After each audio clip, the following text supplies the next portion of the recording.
Bienvenidos a Milenio Mercados en Perspectiva, aquí como todas las semanas con el licenciado Jorge Gordillo, director de estudios económicos de Cibanco, y su servidor Manuel Somoza para platicar de temas económico-financieros en México y en el mundo. Como siempre, iniciamos diciendo qué es lo que sucedió en los mercados y como ya habíamos venido comentando, eh, fue otra semana bastante plana. ¿Qué quiere decir? Pues que no hubo ni grandes utilidades ni grandes pérdidas.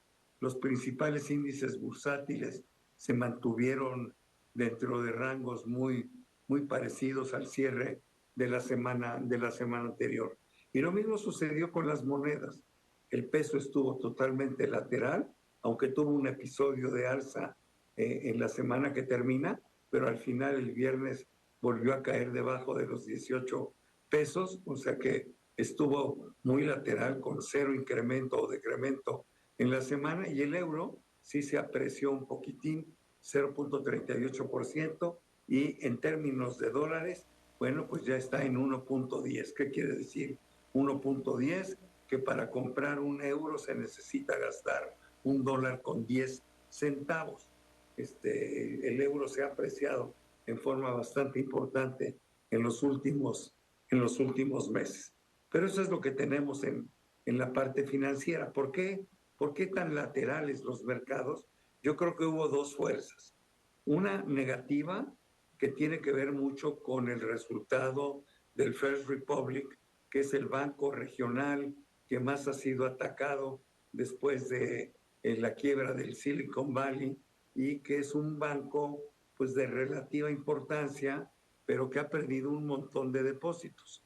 Ellos mismos reportaron que en el trimestre se les salieron 100,000 millones de dólares de depósitos, lo cual lo pone en una condición muy peligrosa. Sabemos que el Tesoro y la Reserva Federal trabajan para tratar de hacer un rescate de esta institución y tratar de que no vaya de ninguna manera a la quiebra.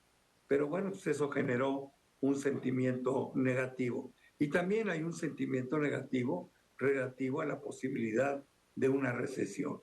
Sin embargo, del lado positivo, lo que tuvimos fue que los reportes del sector tecnológico estuvieron mejor a lo estimado.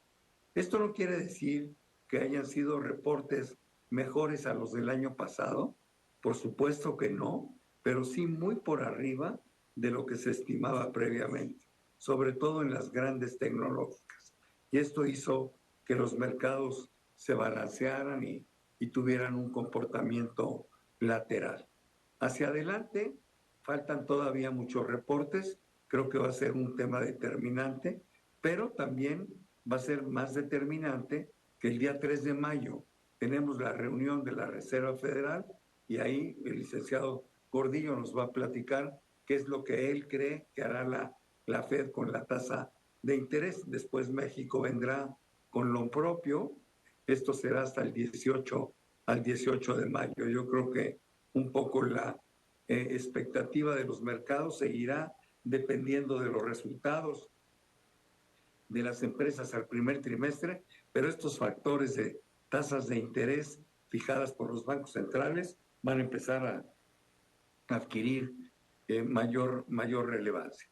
Yo ahí la dejaría y le preguntaría a Jorge si está de acuerdo con esto, empezar a comentar que salió información muy importante en la semana de los PIBs en el mundo, el PIB de México, el de Estados Unidos, el de Europa, bueno, el de la eurozona, y cómo salieron.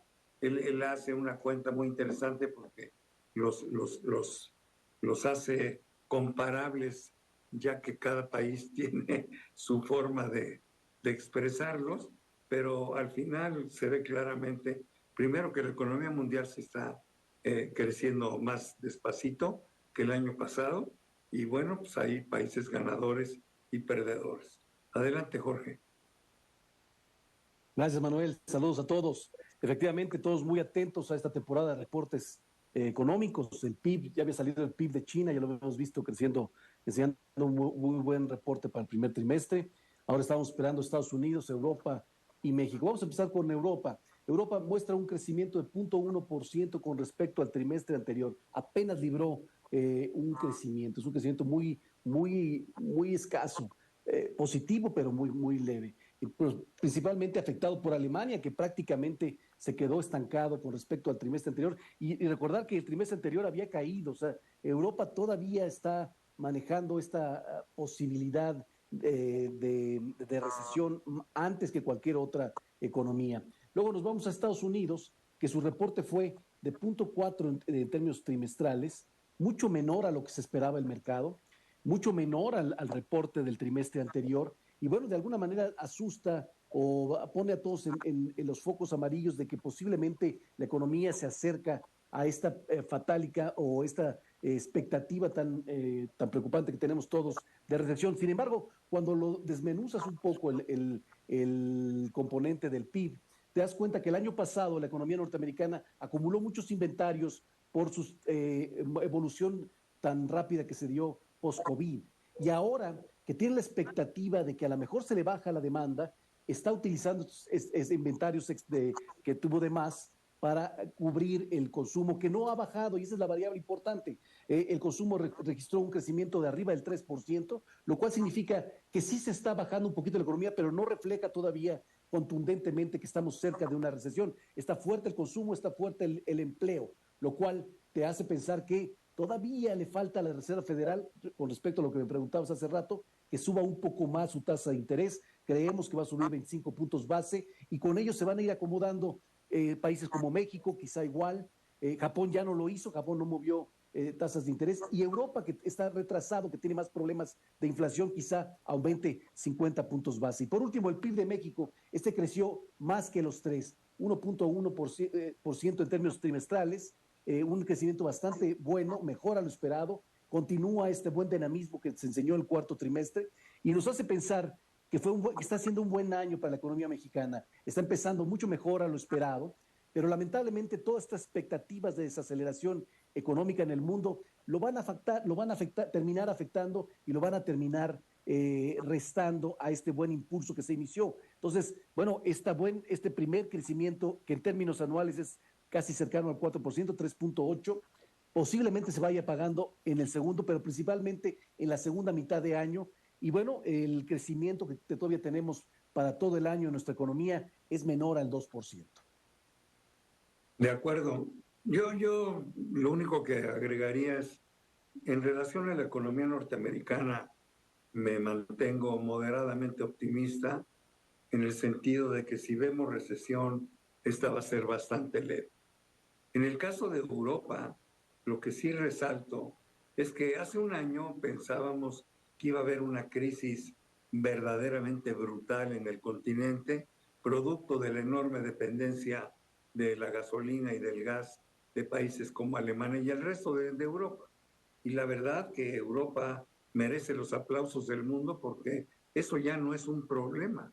El tema de la gasolina y la dependencia del gas ruso, bueno, pues se ha disminuido en forma muy significativa. Hoy Alemania ya no depende del gas de Rusia para mover su planta industrial. Y esto es un gran logro. Claro, hay otros factores que hacen que que el continente esté creciendo poquito. Sin embargo, yo creo que para como se veían las cosas con el problema de Rusia y Ucrania, el resultado de Europa me parece francamente bueno. Y por eso las bolsas europeas han tenido también un comportamiento bastante positivo.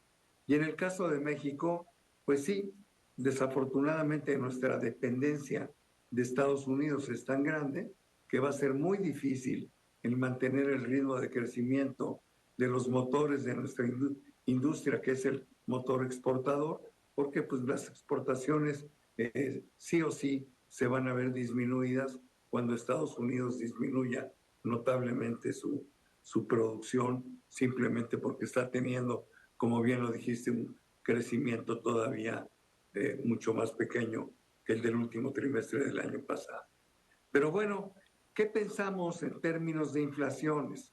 Sale el dato del PCE en Estados Unidos, el Price Consumption Expenditure, que es el que más le gusta a la Reserva Federal, y vemos que baja muy poquito, baja del 4.7 al 4.6, y esto nos hace coincidir contigo en que va a forzar a que la Reserva Federal tenga que incrementar en un cuarto de punto la tasa. Pero en México no es tan claro, ¿eh? Yo no lo veo tan claro. La señora gobernadora del Banco de México dejó entrever que a lo mejor ese banco consideraría el poder hacer una pauta. Yo no sé qué pienses tú de esto. De hecho, tuvo hasta su impacto en el mercado, ¿no? Porque el peso se nos fue de 18 a 18.20 y yo me imagino que fue un poco por ese comentario, pero finalmente en el cierre de la semana regresó abajo de los 18 pesos a 17.98. ¿Qué opinas, Jorge? Bueno, el tema de inflación es muy importante porque esta es la decisión que al final pesa sobre la Reserva Federal y otros bancos centrales. Todo el mundo quiere contener la inflación lo antes posible y la inflación subyacente todavía muestra mucha resiliencia, está bajando demasiado lento y lo que te obliga o le obliga a los bancos centrales a ser contundentes en su mensaje de estar atacando la inflación. El problema está en el miedo que estamos del otro lado. Del otro lado, la amenaza de una recesión, si las tasas siguen altas, es latente y preocupante. Entonces el mercado aprovecha esta preocupación para presionar a los bancos centrales a que ya terminen de aumentar tasas de interés e incluso empiecen a bajarlas. Pero el Banco Central tiene este problema de inflación subyacente que todavía no corrige, que está mejorando, pero no puede soltar el hilo de su política porque se le podría estancar la inflación en niveles anormalmente altos y tener impactos negativos hacia adelante en el desarrollo de los países. Entonces, el mensaje de Banxico nos pone a dudar un poco, pero si la situación es problemática de inflación, de baja inflación en Estados Unidos, todavía es más problemática en México, en donde los crecimientos de los alimentos están todavía arriba del 12% en términos anuales. ¿Tú crees que entonces Banxico, si la reserva sube un cuarto, México también subiría del 11.25 al 11.5? Eso es lo que esperamos nosotros, que Banxico todavía aumente otros 25 puntos base. Muy bien. Bueno, pues se nos acabó el tiempo. Jorge, muchísimas gracias, pero sobre todo gracias a todos ustedes que aquí están con nosotros semana a semana en Milenio Mercados en Perspectiva. Nos vemos pronto. Muchas gracias. Hasta la próxima semana, que estén muy bien.